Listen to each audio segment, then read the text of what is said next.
برای خیلی از ماها خرید حضوری لذت دیگه ای داره. انگار فروشگاه رفتن و لمس کردن و تست کردن کالاها قبل از خرید عادتمونه و اینجوری راحت تری.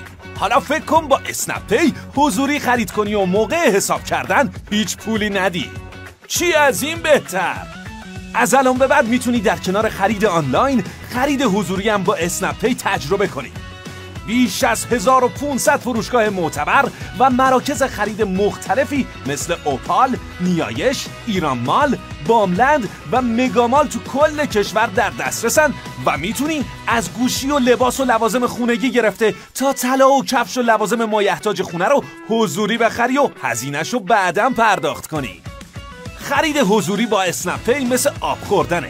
فقط کافیه موقع حساب کردن وارد سوپر اپلیکیشن اسنپ بشی، روی آیکون سرویس اعتباری بزنی و با ورود به بخش خرید حضوری بارکدی که بهت نمایش داده میشه رو به صندوقدار نشون بدی.